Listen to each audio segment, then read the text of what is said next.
Hello, story lovers. Tonight we're diving into a tale of passion, secrets, and choices that could change everything. Hearts will be broken, love will be tested, and every twist will leave you on the edge of your seat. Comment below where you're watching from. And if this story moves you, hit like, subscribe. Share it with someone who loves a powerful love story. And tap the bell so you never miss the next thrilling chapter. Ready? Let's begin. The rain hammered against the windows of Stone Tower like bullets against glass, each drop echoing the chaos that had consumed Gabriel Stone's life in the span of 12 hours. He stood in his corner office on the 42nd floor, watching his reflection fracture in the water-streaked windows. Below, the city lights blurred into abstract smears of color, beautiful and distant. The board has made their decision. Gabriel, Marcus Thornfield's voice cut through the silence like a blade. Gabriel's oldest friend, his college roommate, his best man, stood behind him with a folder thick enough to bury a life. Effective immediately, you're removed as CEO of Stone Enterprises. The insider trading allegations, the SEC investigation, the leaked emails about the pension fund manipulation. We can't weather this storm with you at the helm. Gabriel turned slowly, his face a mask of composure that had taken 34 years to perfect. Those emails were fabricated, Marcus. Someone wanted me gone badly enough to destroy everything we built together. It doesn't matter what I believe. Marcus's eyes, once warm with shared dreams and late-night ambitions, were now cold as winter steel. The evidence is damning. Your own signature is on those transfer documents. Your own voice on the recorded calls. Face it, Gabriel. You're done. The folder landed on the mahogany desk with a sound like a coffin lid closing. Gabriel stared at it, remembering when this office had felt like a throne room, when every decision he made moved markets and changed lives. Now it felt like a mausoleum for his buried dreams. I trusted you, Gabriel whispered, his voice barely audible above the storm outside. With everything, Marcus straightened his tie, the same nervous habit he'd had since college. Trust is a luxury neither of us can afford anymore. Security will escort you out in 10 minutes. Clean out your personal items. Nothing else. The door closed with a whisper, leaving Gabriel alone with the weight of his destruction.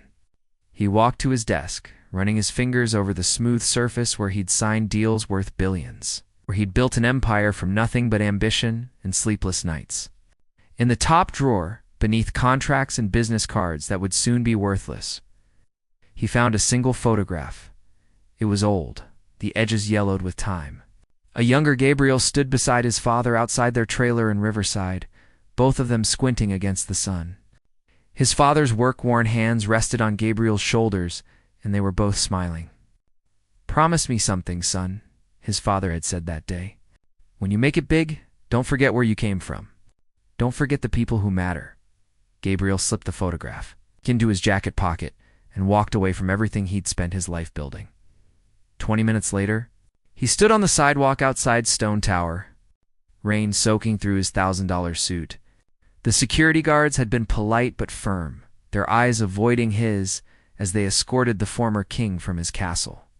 News vans lined the street like vultures, their cameras tracking his every movement. Questions bombarded him from all directions. "Mr. Stone, is it true you embezzled $50 million from employee pensions?" "Gabriel, what do you have to say about the corruption charges? How does it feel to lose everything?" He pulled his coat tighter and walked into the storm, leaving behind the flashing lights and shouted accusations. His driver was gone, his credit cards frozen, his penthouse apartment already sealed by federal marshals. For the first time in 20 years, Gabriel Stone was truly alone. The rain seemed to follow him as he wandered through streets he'd only ever seen from, the tinted windows of limousines. Homeless people huddled in doorways, their eyes tracking his expensive clothes with mixtures of suspicion and pity. He was neither rich nor poor now, suspended in a limbo that felt more terrifying than either extreme. Thunder cracked overhead, like the sound of his world breaking apart. Lightning illuminated the narrow alley he'd stumbled into, casting shadows that danced like ghosts of his former life. That's when he saw it. A small bookstore tucked between a closed laundromat and a shabby diner. Warm yellow light spilled from its windows and through the rain-streaked glass. He could see shelves lined with books from floor to ceiling. A hand-painted sign above the door read, "Haven Books," in faded blue letters. Something about the sight of it, so small and defiant against the storm, made Gabriel's chest tighten with an emotion he couldn't name. He pushed open the door, and a brass bell chimed softly, announcing his arrival to the warm, paper-scented silence within. The scent of old books and brewing tea wrapped around him like a blanket. And for the first time in hours, he could breathe. "We're closed," came a voice from somewhere deep within the maze of bookshelves. It was a woman's voice, tired but not unkind. "I'm sorry, but we've been closed for an hour now." Gabriel froze. Water dripping from his coat onto the worn wooden floors. He should leave. He should find a hotel, call a lawyer, begin the impossible task of rebuilding his shattered life. But something about this place, about the gentle authority in that unseen woman's voice, kept his feet rooted to the spot. "I know," he said, his voice rough with exhaustion and something deeper. "I just needed somewhere to get out of the rain." Footsteps approached through the labyrinth of books, soft and unhurried. When she emerged from behind a towering shelf of poetry, Gabriel felt something shift in his chest like tectonic plates finding new alignment. She wasn't beautiful in the polished, artificial way of the women who had orbited his world like satellites seeking the warmth of his wealth. Her beauty was different, natural and unguarded. Maya Chen had dark hair that escaped from a messy ponytail, framing a face touched with exhaustion but lit by intelligent brown eyes that seemed to see too much. Her clothes were simple, an oversized cardigan over jeans, worn soft with age, but she moved through her domain with the quiet confidence of someone who had found her place in the world and made peace with it. "You look like you've been running through a war zone," she said, studying his soaked appearance with concern rather than judgment. "Are you hurt?" Gabriel almost laughed at the question. Was he hurt? Everything he'd built, everything he'd believed about loyalty and friendship and the fundamental fairness of the universe, lay in ruins. His best friend had betrayed him. His empire had crumbled. His future had evaporated like mist in the morning sun. Something like that, he managed. Maya disappeared into the back of the store, and Gabriel heard the sound of water heating, the clink of ceramic. She returned carrying 2 steaming mugs, offering him one with hands that bore the calluses of honest work. "Chamomile tea," she said. "It helps with the shaking." Gabriel looked down and realized she was right. His hands were trembling, not from the cold, but from the seismic shock of his world falling apart. When was the last time someone had noticed his distress without wanting to exploit it? When had anyone offered him comfort without expecting something in return? "Thank you," he whispered, accepting the mug. The warmth spread through his fingers, and he inhaled the gentle steam. "I'm Gabriel." "Maya Rivera," she replied, settling onto a stool behind the counter. "And you're welcome to stay until the storm passes." Books make excellent shelter from all kinds of weather. They sat in comfortable silence, rain drumming against the windows while warmth filled the small space. Gabriel found himself studying Maya as she sipped her tea, noting the way she seemed completely at ease in her own skin. Everything about her was real in a way his world had forgotten how to be. "So what do you do, Gabriel?" Maya asked eventually. "When you're not running through thunderstorms, I mean." Gabriel hesitated. In his world, his name was currency, opening doors and closing deals with equal power. But here, surrounded by books and blessed anonymity, he didn't want to be Gabriel Stone, the fallen billionaire. He wanted to be just Gabriel, the man who had stumbled in from the rain and found unexpected kindness. "I used to build things," he said carefully. "Technology, systems that connected people, but I lost it all today." Maya's expression softened with understanding rather than pity. "I'm sorry.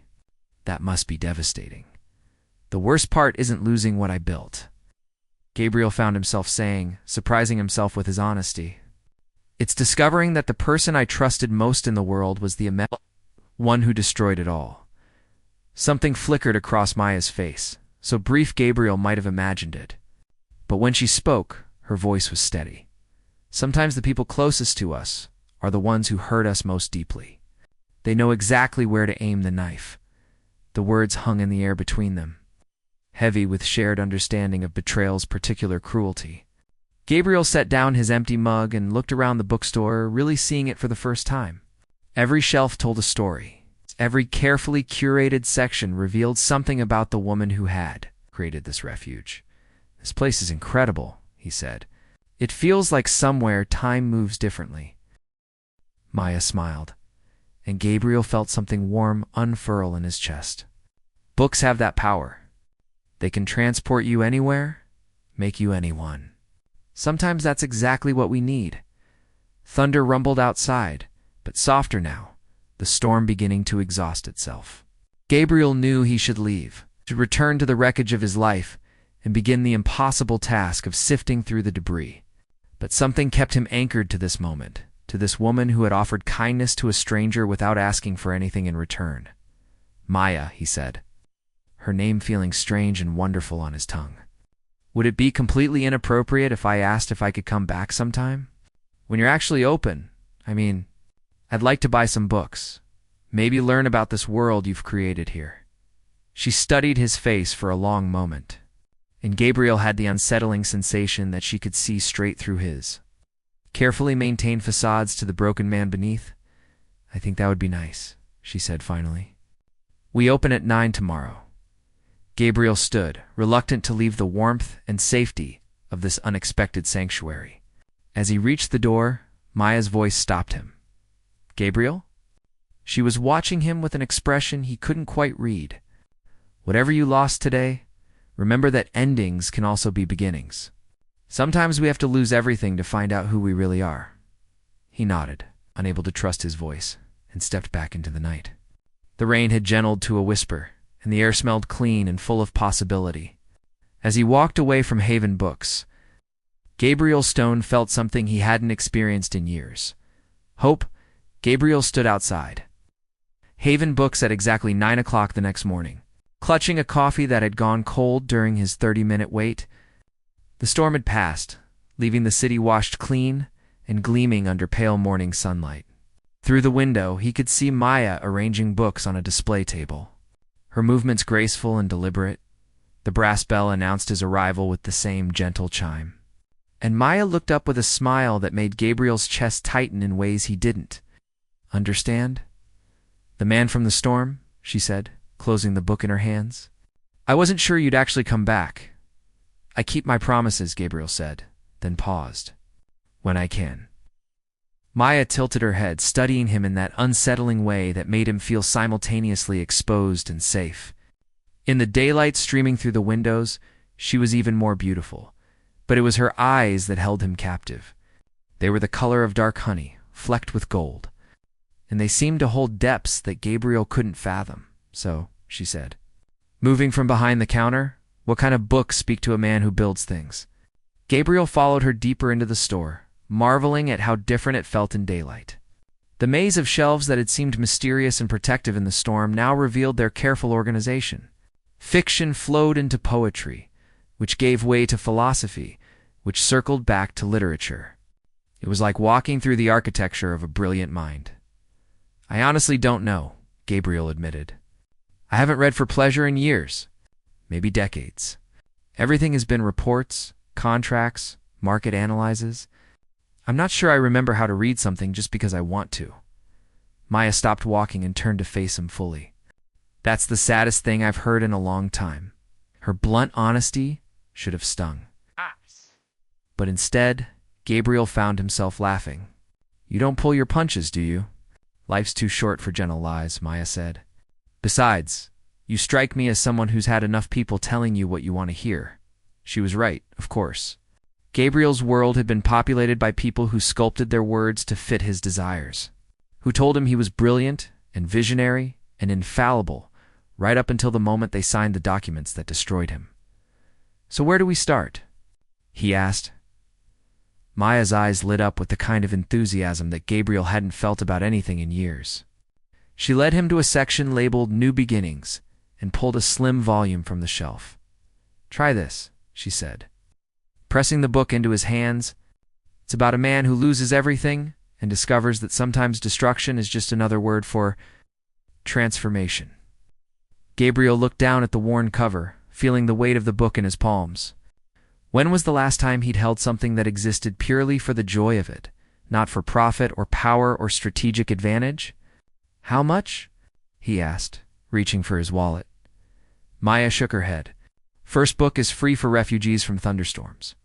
Consider it part of the rescue operation." Gabriel wanted to protest, but something in her expression told him that arguing would only offend her generosity. He tucked the book into his jacket pocket, next to the photograph of his father. "Thank you," he said, "but I insist on paying for the next one. We'll see." Maya said with a smile that suggested she enjoyed having the upper hand in their negotiations. They spent the next hour wandering through the store. Maya pulling books from shelves like a sommelier selecting wines. She had opinions about everything. Passionate and well-informed arguments for authors Gabriel had never heard of and against literary darlings he'd assumed were untouchable. Listening to her talk about books was like watching someone conduct a symphony. Every word precisely chosen to create exactly the effect she intended. "You really love this," Gabriel observed as Maya launched into an impassioned defense of a poet whose work had been dismissed by mainstream critics. "Books saved my life," Maya said simply. "When I was 15, my parents died in a car accident. I went to live with my grandmother in this neighborhood. I was angry and broken, and convinced the world was fundamentally cruel. Then I discovered this place." She gestured around them. Gabriel sensed she was seeing the bookstore as it had been years ago, when it was someone else's dream. Mrs. Patterson owned Haven Books then. She was this tiny woman with steel-gray hair and the most beautiful hands I've ever seen. She took one look at my teenage rage and prescribed books like medicine. One for grief, one for hope. One for the particular fury of being young and powerless in an unfair world. Gabriel found himself leaning forward, drawn into the story despite himself. "What happened to her?" "She got sick when I was in college. Cancer. She couldn't afford treatment and wouldn't let me help pay for it. Too proud," she said. Too old to fight battles she was destined to lose. Maya's voice grew quiet. "She left me the store in her will. Said books were meant to be passed down, not sold off to the highest bidder." Gabriel felt something cold settle in his stomach. "How long ago was that?" 3 years. I've been running it on my own ever since, trying to keep her vision alive." Maya's smile was tinged with sadness. "It's not easy. The neighborhood is changing, rent keeps going up, and people don't buy books the way they used to. But this place matters. It's a refuge for people who need somewhere to hide from the world. Like last night," Gabriel thought. "Like me, are you struggling?" Gabriel asked, then immediately regretted the question. It was too personal, too invasive, too much like the business instincts that had served him well in boardrooms, but seemed crude and inappropriate. "Here!" Maya stiffened slightly, her defenses rising like armor. "We manage. Books don't make people rich, but they make them whole. That's worth more than money." Gabriel nodded, recognizing the pride in her voice, the same fierce independence he'd once admired in his father, but he also recognized something else. A brittleness beneath her strength that spoke of sleepless nights and difficult choices. His phone buzzed insistently, shattering the peaceful atmosphere. Gabriel glanced at the screen and saw 17 missed calls from his lawyer, each one undoubtedly bearing worse news than the last. "I should take this," he said, apologetically. Maya nodded and moved away, pretending to straighten already perfectly arranged shelves while Gabriel answered the call. "Gabriel." "Thank God." His lawyer's voice crackled through the speaker. "The SEC is moving faster than we anticipated. They're freezing all your assets, including the trust funds and overseas accounts. We need to discuss your options, but frankly, they're limited." Gabriel closed his eyes, feeling the familiar weight of disaster settling on his shoulders. "How bad is it, David?" "Bad. The evidence against you is comprehensive. Financial records, email chains, recorded conversations. Either someone has been planning this for years, or you're the most careless criminal in corporate history." "I didn't do this," Gabriel said, his voice barely above a whisper. "I believe you," David replied. "But belief doesn't win court cases. Evidence does. And right now, the evidence says you're guilty of every charge they're bringing." Gabriel ended the call and stood in the silence of the bookstore, surrounded by thousands of stories but unable to escape his own. When he turned around, Maya was watching him with an expression of concern that made his chest ache. "Bad news?" she asked. "The worst," Gabriel admitted. "It turns out losing everything was just the beginning. Now I have to prove I'm not a criminal while having no resources to mount a defense." Maya stepped closer, and Gabriel caught a hint of her scent, something clean and warm like rain on summer flowers. "What will you do?" Gabriel laughed, but there was no humor in the sound. "I have no idea. For the first time in my adult life, I'm completely out of options." They stood looking at each other across the small space between them, and Gabriel felt an almost overwhelming urge to tell her everything. To confess that he was Gabriel Stone, that his fall from grace was front-page news across the country, that associating with him could destroy her reputation and her business. But the words wouldn't come. Here, in this sanctuary she'd created, he was just Gabriel, the man from the storm. He wasn't ready to give up that precious anonymity. "Would you like some tea?" Maya asked. "You look like you could use something stronger than coffee." Gabriel nodded gratefully. Leah and Maya disappeared into the back room that seemed to serve as both office and living space. He heard the familiar sounds of water heating and ceramic clinking, domestic sounds that somehow felt more intimate than anything he'd experienced in his sterile penthouse apartment. While he waited, Gabriel wandered deeper into the store, letting his fingers trail along the spines of books whose titles promised escape from the complexities of real life. In the poetry section, he found a slim volume bound in deep blue leather. He opened it randomly and found himself reading words that seemed written for his exact moment of despair. "Good choice," Maya said, returning with their tea. Rumi understood loss better than almost anyone. He wrote that poem after his spiritual teacher died, when he thought his world had ended. Gabriel read the lines aloud. "Let yourself be silently, drawn by the strange pull of what you really love. It will not lead you astray." "What if you don't know what you really love?" Gabriel asked. "What if you've spent so long chasing success that you've forgotten what actually matters?" Maya set down her mug and moved closer, close enough that Gabriel could see flecks of green in her brown eyes. "Then you start over. You strip away everything that doesn't serve your soul and see what's left. What if what's left isn't enough?" "It will be," Maya said with quiet conviction. "It always is." Gabriel felt something shift inside him, a loosening of the tight knot of fear and rage that had been his constant companion since Marcus's betrayal. This woman, this stranger, who had already shown him more genuine kindness than most of his lifelong friends, believed in the possibility of redemption, in the power of starting over. "Maya," he said, her name feeling like a prayer on his lips. "I know this might sound strange, but would it be possible for me to spend more time here? I could help with the store, maybe do some of the heavy lifting or organizing. I don't expect payment. I just need somewhere to think, somewhere that feels real." Maya studied his face for a long moment, and Gabriel held his breath, waiting for her judgment. Finally, she smiled. "I think Mrs. Patterson would have liked you," she said. She always believed that books found their way to the people who needed them most. Maybe the same is true of bookstores. Gabriel felt relief flood through him like warm water. "Thank you." "Don't thank me yet," Maya said with a grin that hinted at mischief. "You haven't seen how many boxes of new inventory need to be unpacked in the basement." As they talked about schedules and responsibilities, Gabriel felt something he hadn't experienced in years. Purpose. Not the hollow ambition that had driven him to build an empire, but something deeper and more sustainable. The simple satisfaction of being useful to someone who mattered. His phone buzzed again, and Gabriel saw Marcus's name on the screen. His finger hovered over the decline button, but something made him answer. "Gabriel, we need to talk." Marcus's voice was tight with what might have been guilt or fear. "Meet me at the old place.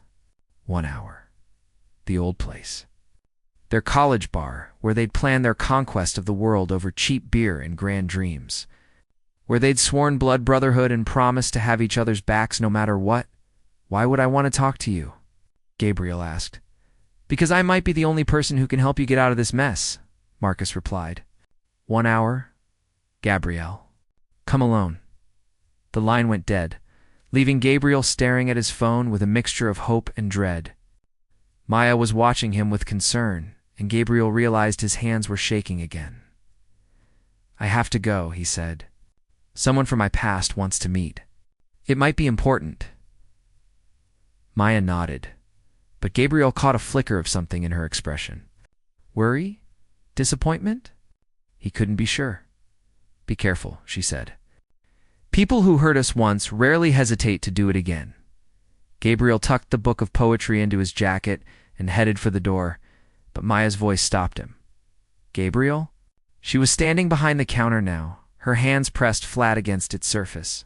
"Whatever happened in your past, whatever brought you to my door last night, you don't have to face it alone anymore. Remember that." As Gabriel stepped back into the bright morning sunlight, Maya's words echoed in his head.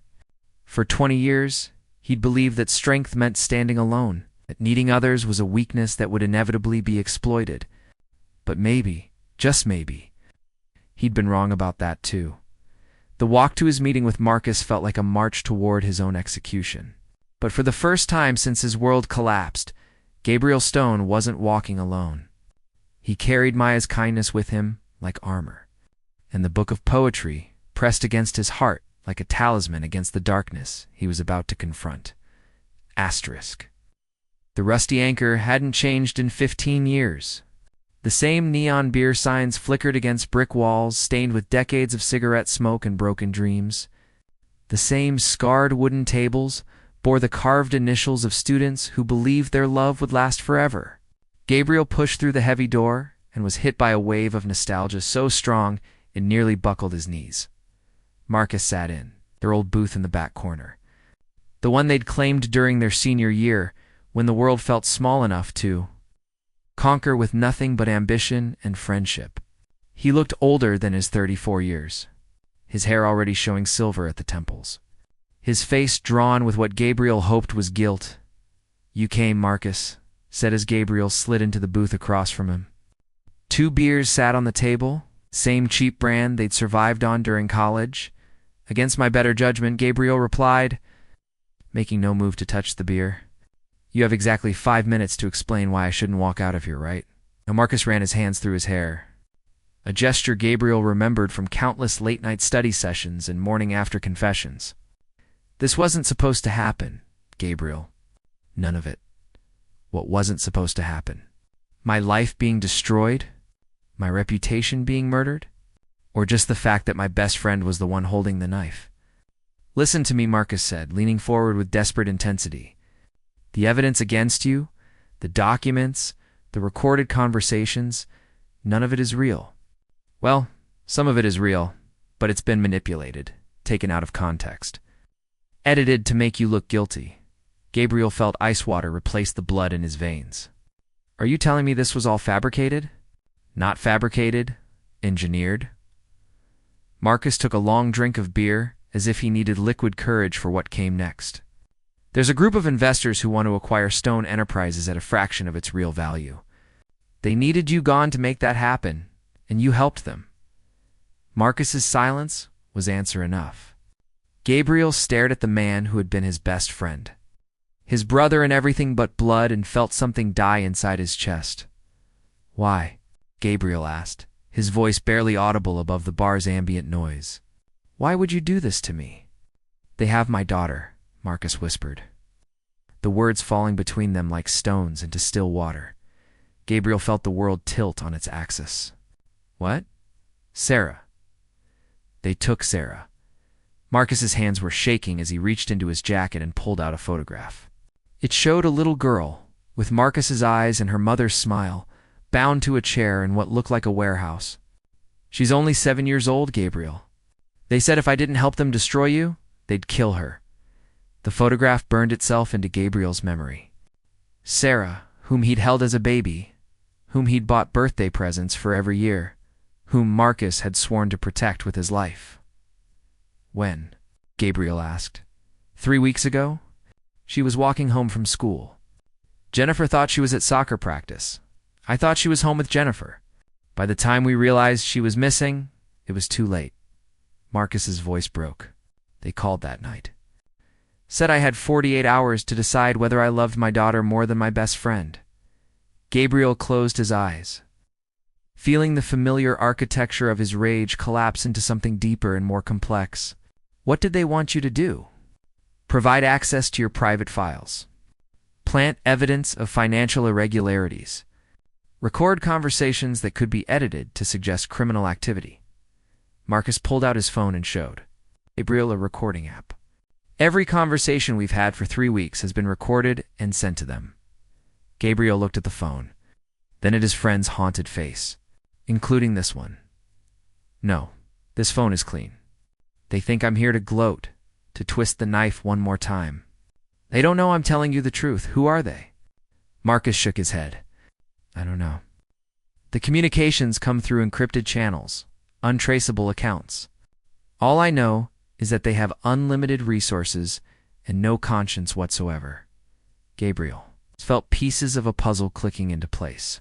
The SEC investigation moved unusually fast. Someone with serious connections expedited it. They wanted you destroyed completely. Not just removed from the company, but criminally prosecuted. Public humiliation, prison time. The full treatment, and you helped them do it. Marcus met Gabriel's eyes for the first time since he'd sat down. Yes, I helped them destroy my best friend to save my daughter. And I'd do it again without hesitation. The honesty in those words hurt worse than any lie could have. Gabriel understood, on a level that transcended friendship or betrayal, the choice Marcus had made. But understanding didn't make the betrayal any less devastating. Where is Sarah now? I don't know. They send me proof of life photos every day, but never from the same location twice. Marcus pulled out his phone and showed Gabriel a time stamp from that morning. Sarah, alive but terrified, holding a newspaper with today's date. Gabriel studied the photograph, his mind automatically cataloging details. Industrial setting, concrete walls, specific type of lighting that suggested a warehouse district. 20 years of building businesses had taught him to notice patterns, to see connections that others missed. What happens now? Gabriel asked. They're supposed to release her once the SEC formally charges you. Tomorrow, according to my lawyer's timeline. And if they don't? Marcus's face went gray. Then I've destroyed my best friend for nothing. Gabriel sat back against the cracked vinyl of the booth, feeling the weight of impossible choices. He could expose Marcus's coercion, try to unravel the conspiracy that had destroyed his life, but that would put Sarah at even greater risk. Or he could accept his fate, allow himself to be sacrificed for the life of an innocent child. There's something else, Marcus said. Something you need to know. Gabriel waited, sensing that whatever came next would be the final blow. They didn't just target you randomly. This whole operation, it's personal. Someone has been planning your destruction for years, collecting information, studying your vulnerabilities, waiting for the perfect moment to strike. Who? I don't know. But whoever it is, they know you better than you know yourself. They knew exactly how to manipulate the evidence, exactly which pressure points would cause maximum damage. They even knew about your relationship with your father, about the photograph you carry. Gabriel's hand moved instinctively to his jacket pocket, where the old photograph rested next to Maya's book of poetry. How could they know about that? Someone who's been watching you for a very long time. Someone who understands that destroying your reputation wasn't enough.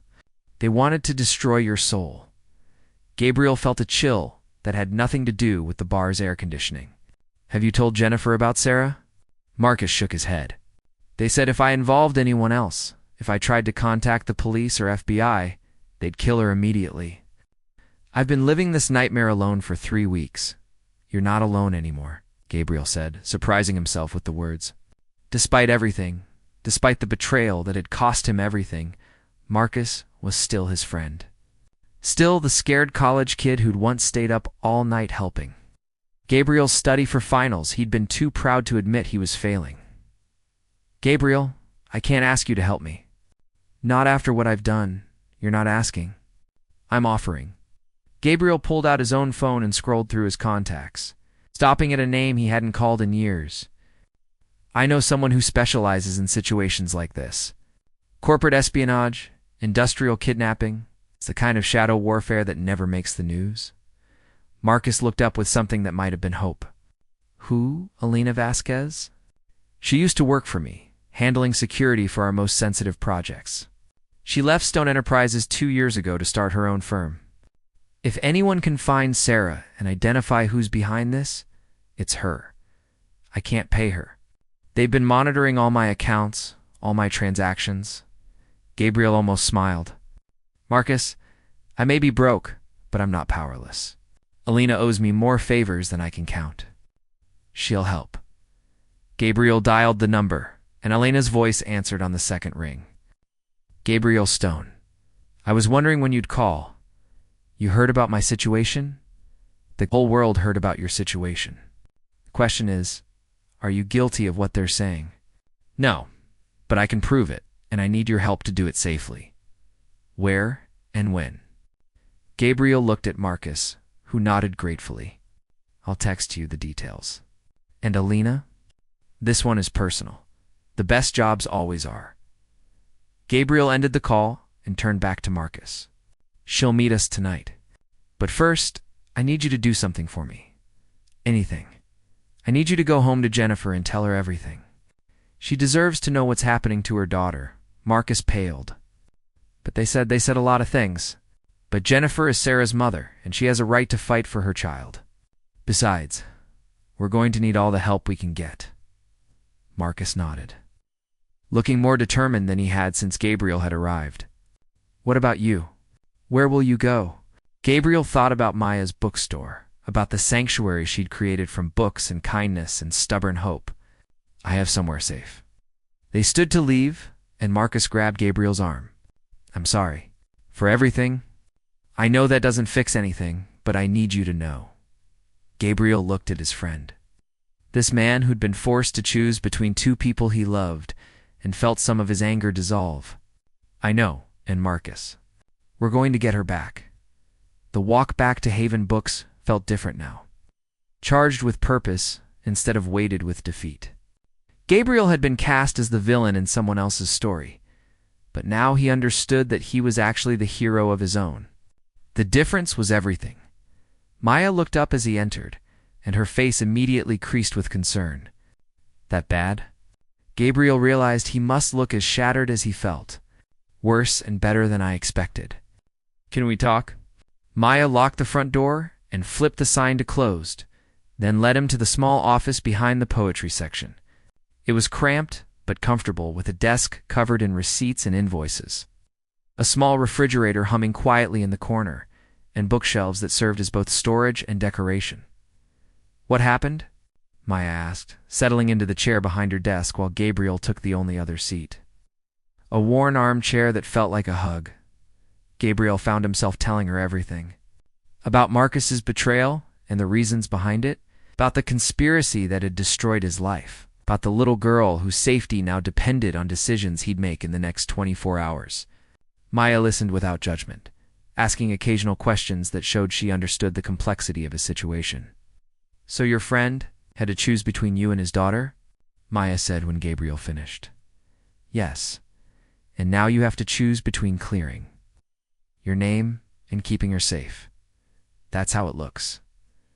Maya was quiet for a long moment, her fingers tracing patterns on the desk's surface. What does your heart tell you to do? Gabriel almost laughed. My heart. I've spent 20 years ignoring my heart in favor of logic and strategy. I'm not sure it even works anymore. Close your eyes, Maya said softly. Maya, please. Just trust me. Gabriel closed his eyes, feeling ridiculous, but somehow willing to follow wherever she led. Now picture that little girl, Maya continued. Sarah. Picture her face when she sees her father again. Gabriel saw Sarah's smile, the way her whole face lit up when Marcus came home from work. He remembered teaching her to play chess last Christmas. her fierce concentration as she planned her moves.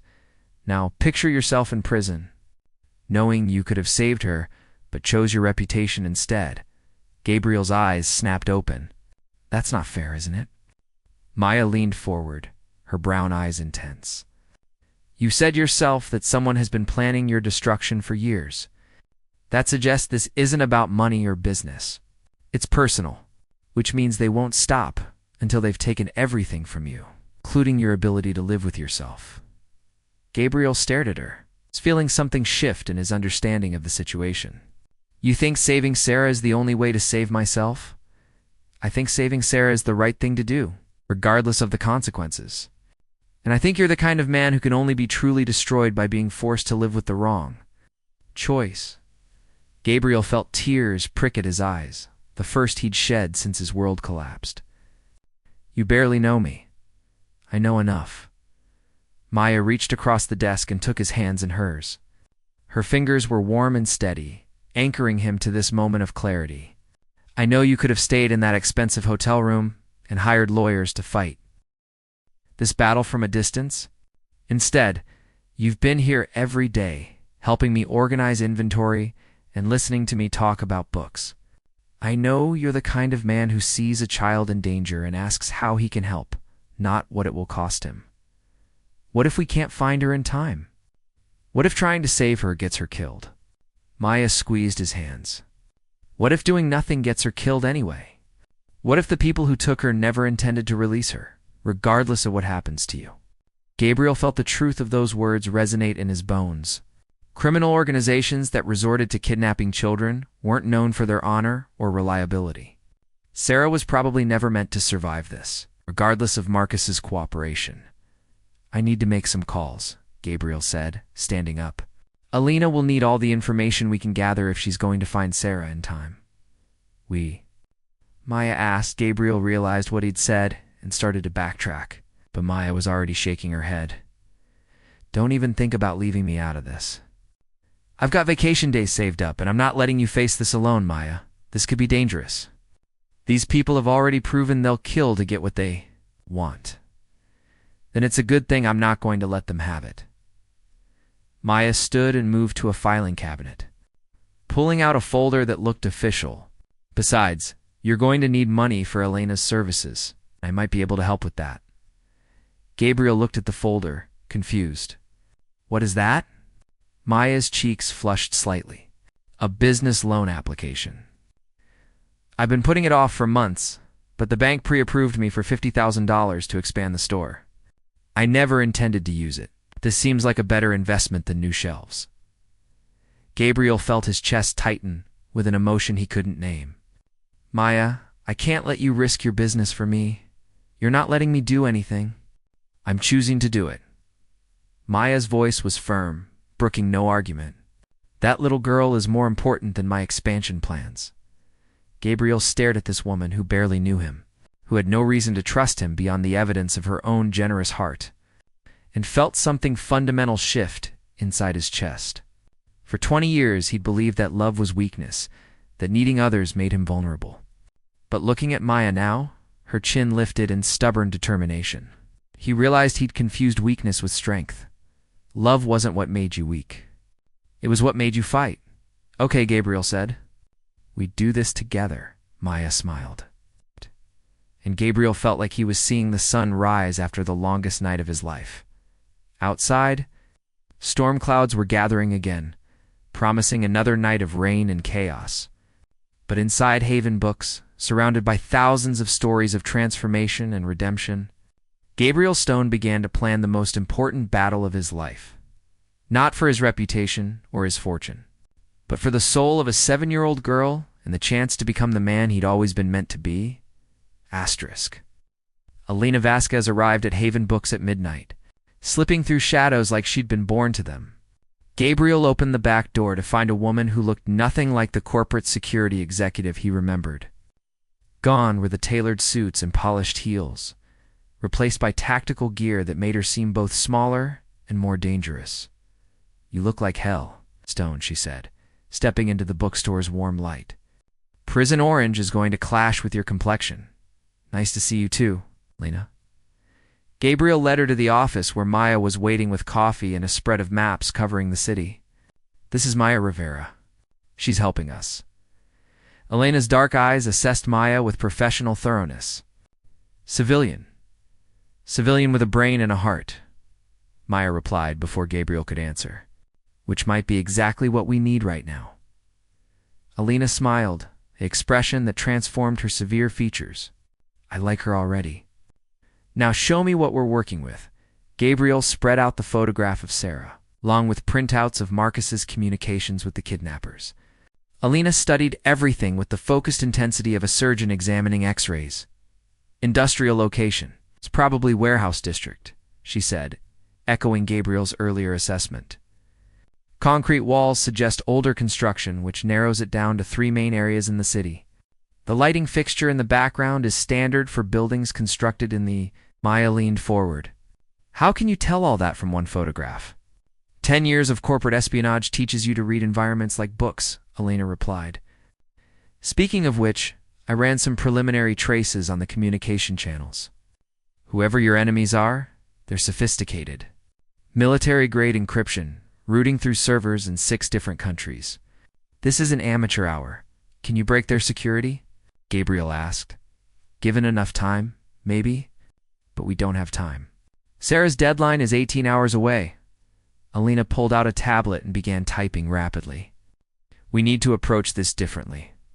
Instead of trying to find them, we make them come to us. How? Elena's smile turned predatory. By giving them something they want more than revenge. You. Gabriel felt ice water replace the blood in his veins. You want me to turn myself in? I want you to appear to turn yourself in. There's a difference, Elena. Opened a case that had been sitting by the door, revealing an array of electronic equipment that looked like something from a spy movie. We're going to stage your suicide, Maya gasped. That's insane. It's brilliant, Gabriel said, understanding immediately. If they think I'm dead, they'll have to release Sarah. Their leverage disappears. Exactly. But it has to be convincing, which means you actually disappear for a while. Complete radio silence until we've confirmed Sarah's safety. Elena began pulling devices from the case, explaining each one as she set up what looked like a portable command center. Fake blood capsules, explosive charges to simulate a car crash, even a body double if we need one. I've used this setup 3 times in the past year. It's never failed.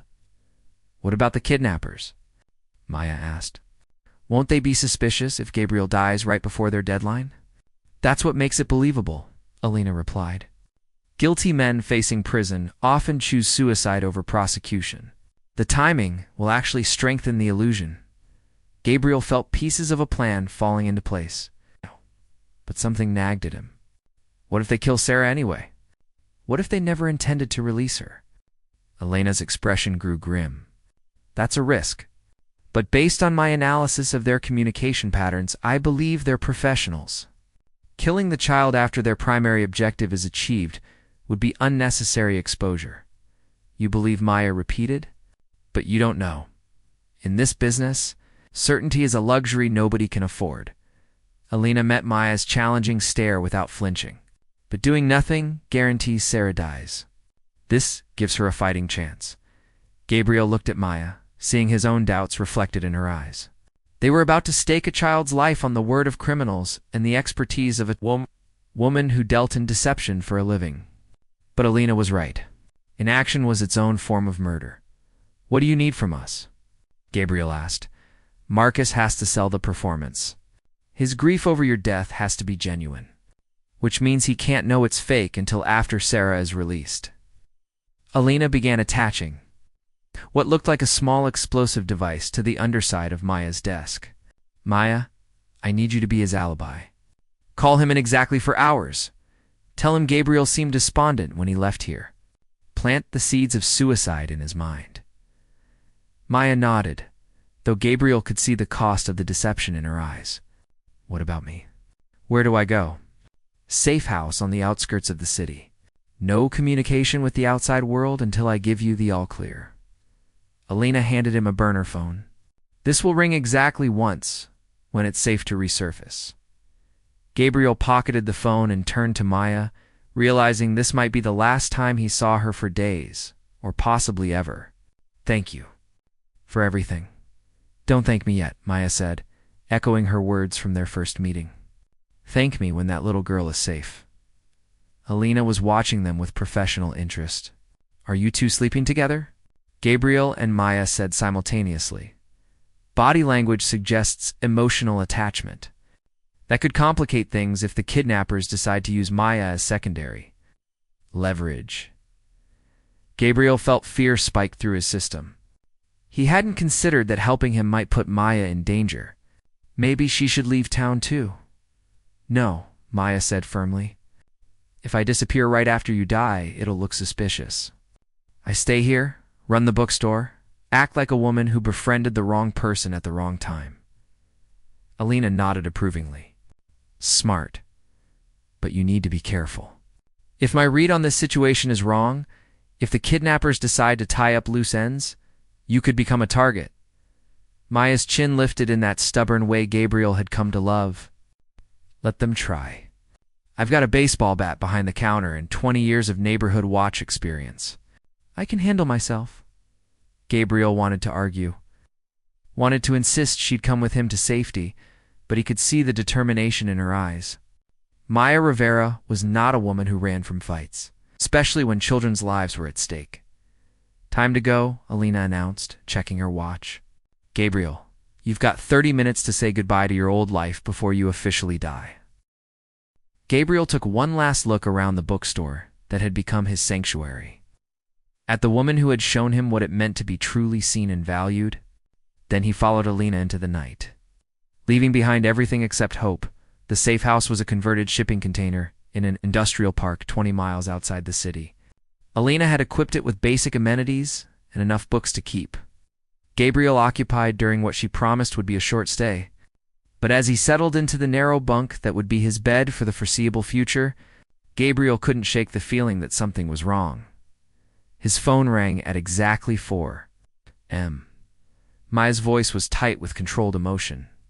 "It's done," she said. "I called Marcus. He's convinced you were suicidal when you left here last night. The explosion will happen in 2 hours, during morning rush hour, for maximum witnesses." "Any word on Sarah?" "Nothing yet. But Alina says that's normal. They'll wait to confirm your death before making any moves." Gabriel wanted to keep talking, to hold on to the connection with Maya and the world he'd left behind. But Alina had been clear about communication protocols. Every second on the phone increased the risk of their location being traced. "Be careful," he said. "You too. And Gabriel, when this is over, we need to talk." The line went dead, leaving Gabriel alone with his thoughts and fears. Outside, dawn was breaking over a landscape of abandoned warehouses and rusted machinery. It felt like the end of the world. At 6:47 a.m., Gabriel's burner phone buzzed with a text message from Alina. "Package delivered. Audience impressed."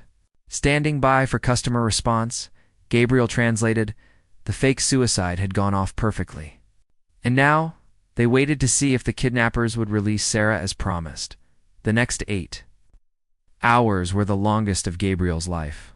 He tried to read, tried to sleep, tried to do anything that would keep his mind off the image of a 7-year-old girl waiting to be saved.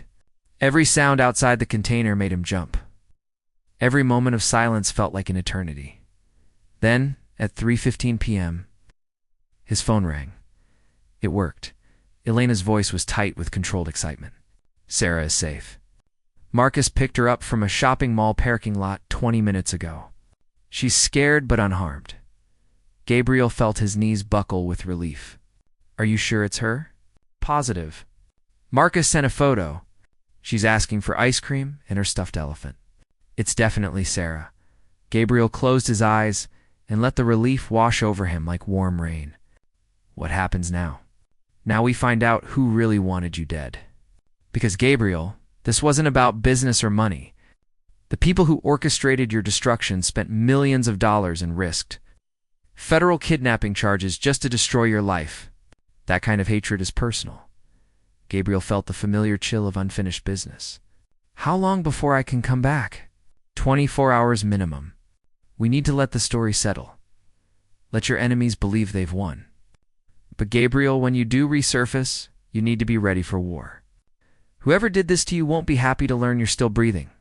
After Alina hung up, Gabriel sat in the converted container and tried to process everything that had happened. 3 days ago, he'd been a billionaire at the top of the world. Now he was legally dead, stripped of everything except his life, and the memory of a woman who had shown him what it meant to be truly alive. But Sarah was safe. That made everything else bearable. His phone buzzed with one final message. This time from Maya. The bookstore feels empty without you. Come home soon. Gabriel looked at those 6 words and felt something ignite in his chest. Home. For the first time in his adult life, he understood what that word really meant. It wasn't a place or a possession or a status symbol. It was wherever Maya Rivera was waiting for him. Outside, storm clouds were gathering again, promising another night of rain and chaos. But Gabriel Stone was no longer running from the storm. He was preparing to become one. Gabriel returned from the dead on a Tuesday morning that felt like the first day of spring. The sun was shining through the windows of Haven Books when he pushed through the door, and Maya looked up from her ledger with tears already streaming down her face. "You bastard," she whispered, launching herself into his arms with enough force to nearly knock him over. "I thought I'd lost you forever." Gabriel held her tight, breathing in the scent of her hair and the familiar smell of books and chamomile tea. "I'm sorry I couldn't tell you." Alina said a lot of things, including that you were probably going to get yourself killed for real. Maya pulled back to look at his face, her hands framing his cheeks as if to convince herself he was real. "Do you have any idea what the past 24 hours have been like? Pretending to mourn you while hoping you were safe somewhere?" "I'm sorry," Gabriel repeated, but Maya was already kissing him, fierce and desperate and perfect. When they finally broke apart, Gabriel rested his forehead against hers and whispered, "I love you." Maya's breath caught. "Gabriel, I know it's fast. I know we barely know each other. But sitting in that container, thinking about what I might lose, I realize that I've wasted too much of my life on things that don't matter. You matter. This matters." He gestured around the bookstore. "Whatever happens next, I want to face it with you." Maya was quiet for a long moment, studying his face with those honey-colored eyes that seemed to see straight through to his soul. "I love you too," she said finally, "and that terrifies me." Before Gabriel could ask what she meant, the brass bell chimed and Alina entered, followed by Marcus, carrying Sarah in his arms. The little girl looked tired but alert, her eyes bright with the resilience that children somehow manage to maintain even after the worst experiences. "Uncle Gabriel," Sarah cried, struggling to get down from her father's arms. She ran to Gabriel and hugged his legs with surprising strength. "Daddy said you were dead, but I knew you were just hiding." Like in the stories, Gabriel knelt down to Sarah's eye level, marveling at her matter-of-fact acceptance of his resurrection. "That's exactly right, sweetheart. I was hiding so the bad people couldn't find me. Are they gone now?" Gabriel looked up at Alina, who shook her head almost imperceptibly. "We're still working on that part." Marcus approached, his face a battlefield of gratitude and guilt. "Gabriel, I don't know how to thank you. What you risked for Sarah, for us, you would have done the same for me," Gabriel said, standing and clasping his friend's shoulder. "We're family, Marcus. That doesn't change just because we've been through hell." Alina cleared her throat. "As touching as this reunion is, we have work to do. The people who orchestrated Gabriel's destruction are still out there. They're not going to be happy when they discover he's alive. Do we know who they are yet?" Maya asked. Alina nodded grimly. "We do." "And Gabriel, you're not going to like it?" She opened her tablet and displayed a photograph that made Gabriel's blood freeze in his veins. Victoria Sterling, his former fiancée, stood in what appeared to be a boardroom, shaking hands with a man Gabriel recognized as the head of Titan Industries. Stone Enterprises' biggest competitor, Victoria? Gabriel sank into one of Maya's reading chairs, feeling like he'd been punched in the stomach. "She's been dead for 5 years. Car accident in Switzerland. Staged, just like your suicide," Alina replied. Victoria Sterling has been very much alive and very busy planning your downfall. The car accident was her way of disappearing from your life without suspicion. Gabriel stared at the photograph, remembering the woman he'd once planned to marry. Beautiful, brilliant, ambitious Victoria, who'd shared his bed and his business plans, and apparently his enemies list. Why? He asked. We ended things amicably. She got a generous settlement, stock options, everything she asked for. Because you ended things, Maya said quietly, her voice thick with understanding. A woman like that doesn't accept rejection, especially from someone she considered her equal. Alina nodded. According to the intelligence we've gathered, Victoria never got over losing you. The breakup triggered what appears to be a complete psychological break. She spent the last 5 years building a new identity, acquiring resources, and planning the most elaborate revenge scheme I've ever encountered. She kidnapped Sarah, Marcus said, his voice tight with barely controlled rage. She put my daughter through hell because her ego couldn't handle being dumped. It gets worse, Alina continued. Victoria isn't working alone. She's partnered with Jonathan Cross from Titan Industries and assembled a team of corporate mercenaries. Their plan wasn't just to destroy Gabriel's business. They wanted to systematically strip away everything he cared about until he had nothing left but despair. Gabriel felt puzzle pieces clicking into place in his mind. They were going to frame me for kidnapping Sarah next, weren't they? Make it look like I was so desperate to manipulate Marcus that I'd resort to threatening his child. That was phase 2, Lena confirmed. Phase 3 would have been Maya. Maya went pale. What about me? They've been watching you, documenting your relationship with Gabriel. Victoria was planning to have you arrested for harboring a fugitive, then killed in a staged prison riot. She wanted Gabriel to lose everyone who mattered to him before she finally killed him too.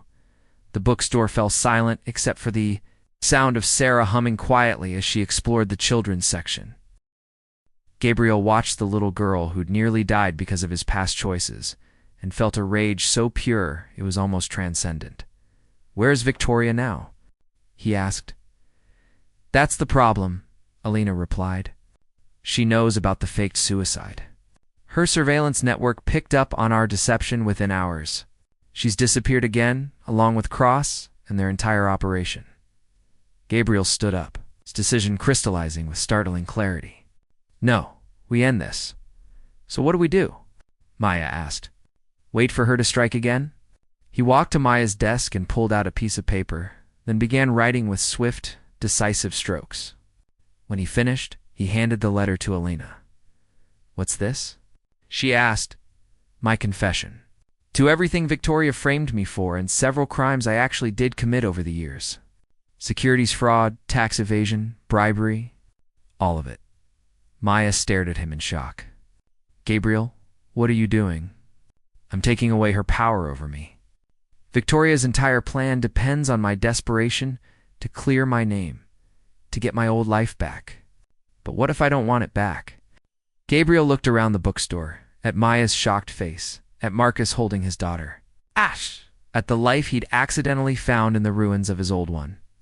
What if I'd rather be Gabriel Rivera, co-owner of Haven Books, than Gabriel Stone, disgraced billionaire? You can't be serious, Marcus said. I've never been more serious about anything in my life. Gabriel took Maya's hands in his, noting that she wasn't pulling away, despite the magnitude of what he'd just proposed. Maya, will you marry me? Now? She squeaked right now. Before Victoria can hurt anyone else. Before the past can reach out and destroy the future we could have together. Marry me and let Gabriel Stone finally die for real.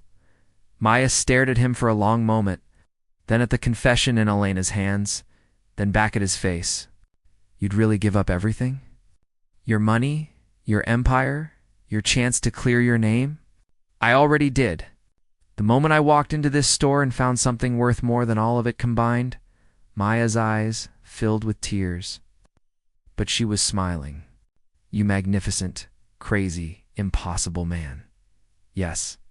Alina looked between them with professional concern. This is insane. You're talking about letting a psychopath win? No, Gabriel said, pulling Maya closer. I'm talking about choosing love over revenge. Victoria can have Gabriel Stone's corpse. I'm going to be someone better. Outside, a car pulled up to the curb with squealing tires.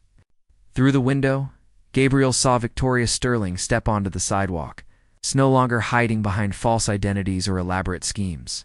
She looked exactly as he remembered her. Beautiful and cold as winter moonlight. Too late, Alina muttered, her hand moving to the weapon concealed beneath her jacket.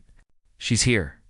Victoria pushed through the door of Haven Books with theatrical flourish, followed by two men in expensive suits who were obviously armed. She looked around the store with obvious disdain before her eyes settled on Gabriel. Double quotes, "Hello, darling," she said, her voice honey-sweet and poisonous. "Did you really think faking your death would keep me away? I've been planning your destruction for 5 years. A little thing like resurrection isn't going to stop me now." Gabriel stepped in front of Maya, shielding her with his body.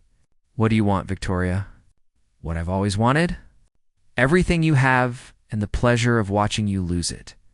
Victoria's smile was sharp enough to cut glass. "I want your new girlfriend to watch you die, slowly and painfully, knowing that your selfishness is what killed her too." "Leave them out of this," Gabriel said. "Your fight is with me." "Oh, but that's where you're wrong, darling. My fight is with the universe that allowed you to find happiness after you destroyed mine." Victoria pulled a gun from her purse, pointing it directly at Maya. "You don't get to move on. You don't get to build something beautiful with someone else.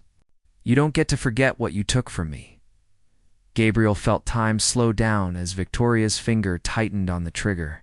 Without thinking, without hesitation, he lunged forward, placing himself between the gun and Maya. The bullet caught him in the chest, sending him stumbling backward into Maya's arms. "Gabriel." Maya's scream seemed to come from very far away.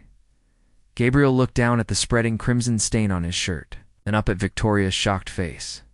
She'd expected him to beg, to bargain, to cower in the face of her revenge. Instead, he smiled. "Thank you," he whispered. "What?" Victoria lowered the gun slightly, confusion replacing her cold triumph. "Thank you for showing me what real love looks like. It's not possession or control or revenge. It's this. It's choosing someone else's safety over your own life without even thinking about it." Gabriel felt his strength ebbing, but he forced himself to stay upright long enough to look into Maya's eyes one more time. "I love you," he said. "Take care of the books." "No," Maya sobbed, pressing her hands against his wound. "No, you don't get to die on me now. Not after everything we've been through." Alina had her gun trained on Victoria's men, but the psychotic woman seemed oblivious to everything except Gabriel's face.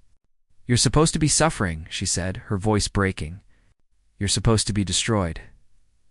"I am destroyed," Gabriel said, his voice growing weaker. "The man you hated doesn't exist anymore.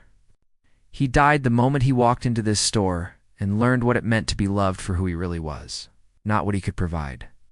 Victoria stared at him for a moment longer, then turned the gun toward her own head.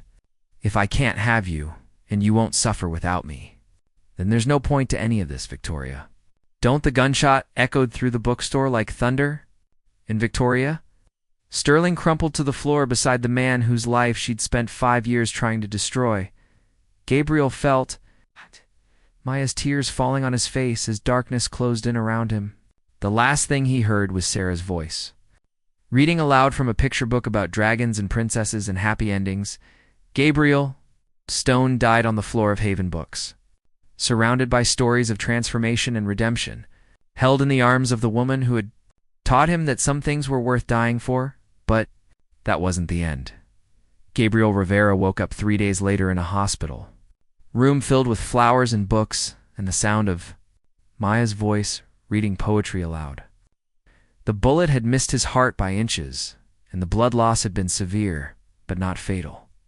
Alina had neutralized the victorious men and called the paramedics while Marcus held pressure on Gabriel's wounds, and Maya whispered promises and prayers into his ear. "Welcome back," Maya said when she noticed his eyes were open. "You gave us quite a scare."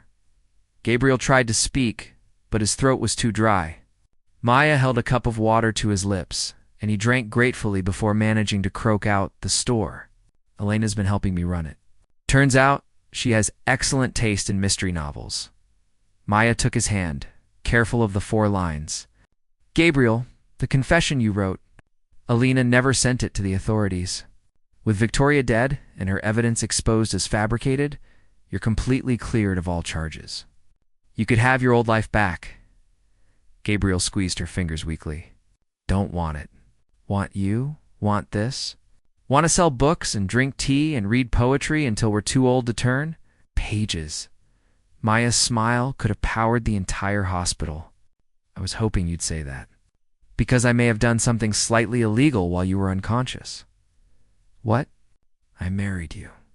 Alina knows a judge who owed her a favor. Marcus said you wouldn't mind if we had the ceremony without you actually being conscious to participate. I figured you'd already proposed. And a coma seemed like a reasonable excuse for missing your own wedding. Gabriel stared at her, then began to laugh despite the pain in his chest. Mrs. Rivera, you are the most extraordinary woman I've ever met. Mrs. Rivera Stone, technically, I kept both names. And you're stuck with me now, so I hope you don't change your mind about wanting a quiet life selling books. Never, Gabriel promised, pulling her down for a kiss that tasted like forever. Never in a million years. 6 months later, Haven Books had doubled in size, taking over the space left vacant when the laundromat next door closed down. Gabriel had used his restored assets to purchase the entire block, ensuring that Maya's literary sanctuary would never be threatened by rising rents or corporate developers. The expansion included a children's reading corner, where Sarah spent her afternoons after school, helping Gabriel organize the picture books and practicing her reading skills. Marcus had taken a job managing the bookstore's business operations. Applying his financial expertise to something that fed souls instead of stock portfolios, Alina had surprised everyone by asking to stay on as head of security, claiming that protecting a bookstore was the most meaningful work she'd ever done. She'd converted the apartment above the store into a comfortable living space for herself, and rumor had it she was writing her memoirs in the evenings. On a Tuesday evening in late spring, Gabriel stood behind the counter watching Maya read to a group of local children. The brass bell chimed as customers came and went, the familiar sound now marking moments of joy rather than desperate refuge from storms. The scent of chamomile tea drifted from the back office, mixing with the smell of old books and new dreams. Gabriel's chest still ached sometimes. Phantom pain from the bullet that had nearly ended his story before it could truly begin. But when he looked at Maya, at the life they'd built together from the ashes of his former existence, he knew that dying had been the best thing that ever happened to him. Uncle Gabriel. Sarah appeared at his elbow, tugging on his sweater with ink-stained fingers. I finished copying the poem you liked. Want to see? Gabriel took the carefully transcribed page and read. Sarah's childish handwriting. Let yourself be silently drawn by the strange pull of what you really love. It will not lead you astray. It's beautiful, sweetheart, Gabriel said, kneeling down to Sarah's level. Rumi was a very wise man. Are you happy now? Sarah asked with the directness that only children possessed. Daddy says you used to be sad all the time. But now you smile when you think nobody's looking. Gabriel glanced across the store at Maya, who was demonstrating proper dragon-roaring technique to a group of fascinated 5-year-olds. I'm happier than I ever thought possible. Good, Sarah said with satisfaction. Maya says books are magic because they can change people. I think she changed you too. Gabriel felt his throat tighten with emotion. She did. But do you know what? I think we changed each other. As closing time approached, Gabriel began his nightly ritual of turning off lights and organizing the day's receipts. Maya appeared beside him, sliding her arms around his waist and resting her head against his shoulder. Good day, she asked. The best, Gabriel replied, covering her hands with his own. Mrs. Patterson would have loved seeing the children's reading group. She would have loved seeing what you've become, Maya said softly. The man who walked into this store 6 months ago was broken and angry and afraid. The man standing here now is none of those things. Gabriel turned in her arms, studying the face that had become his North Star. Neither is the woman who offered tea to a stranger during a thunderstorm. We healed each other, Maya, she smiled, the expression lighting up her entire being. Think we'll have our happily ever after? Gabriel looked around the bookstore that had become their kingdom. at the shelves filled with stories of transformation and redemption, at the space where two damaged souls had found each other and chosen love over fear. "I think we already do," he whispered, kissing her forehead. Every single day. Outside, storm clouds gathered on the horizon, promising another night of rain and chaos. But inside Haven Books, surrounded by thousands of stories and the warmth of genuine love, Gabriel and Maya Rivera Stone faced the future without fear. They had learned, in the most profound way possible, that sometimes you had to lose everything to find out what really mattered. Sometimes you had to die to truly live. And sometimes, if you were very lucky, you found someone who would help you write a better ending to your story than you ever could have imagined alone. The brass bell chimed one final time as Gabriel locked the front door, sealing them safely inside their sanctuary of words and dreams. Tomorrow would bring new challenges, new customers, new stories waiting to be discovered. But tonight, they had everything they needed. Each other, their books, and the quiet knowledge that love, real love, was the greatest story ever told. The end.